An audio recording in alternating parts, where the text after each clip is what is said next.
السلام عليكم ورحمة الله وبركاته. فضلا وليس أمرا الاشتراك في القناة وتفعيل زر الجرس ليصلكم كل جديد.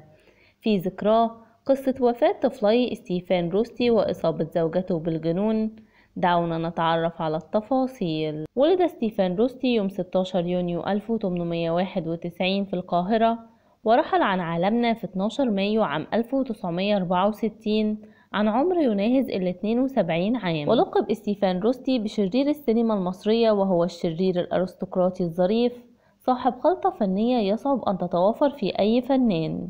وعن جدارة اعتبر ستيفان روستي من مشاهير نجوم سينما الأبيض والأسود، حيث تخصص في أدوار بعينها، فهو المنافق والانتهازي والأفاق والندل، وبالتالي حجز لنفسه أسلوب خاص يميزه عن غيره من أبناء جيله. التقى ستيفان روستي براقصة نمساوية في مصر وأحبها، وعندما سافرت قرر السفر إليها ليتزوجها، ليكتشف إنها حبيبة والده والذي طرده شر طردة، ليعود إلى مصر ويغلق باب قلبه حتى قارب 60 من عمره، حتى تعرف على امرأة إيطالية صارت زوجته بعد ذلك. وعاش ستيفان روستي مأساة في بيته، والتي بدأت فور إنجاب زوجته الإيطالية لطفليه التوأم، واللذان توفيا في أوقات متعاقبة، لتكون البداية لحرمان روستي من الأطفال، والأمر الذي ترك جرحا كبيرا في نفسيته، خاصة أنه كان شخصا يعشق الأطفال. وفي اليوم الأخير لستيفان روستي بالحياة، كان جالسا في أحد المقاهي يلعب الطاولة مع أصدقائه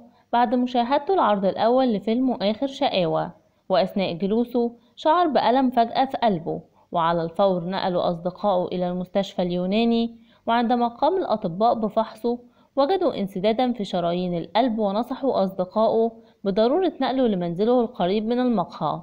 ولم تمضي سوى ساعة واحدة حتى فارق روستي الحياة. وعند وفاة ستيفان روستي لم يكن في بيته سوى 7 جنيه وشيك بمبلغ 150 جنيه، كانت الدفعة الأخيرة من فيلمه حكاية نص الليل. أما زوجته فقد أصيبت بالجنون بعد أسبوع من رحيله، وتحملت نقابة الممثلين نفقات سفرها لعائلتها بنابولي، فلم يعد هناك من يرعاها بعد رحيل زوجها الفنان ستيفان روستي. إلى هنا ينتهي الخبر. شكرا لحسن استماعكم ودعمكم المتواصل، والسلام عليكم ورحمة الله وبركاته.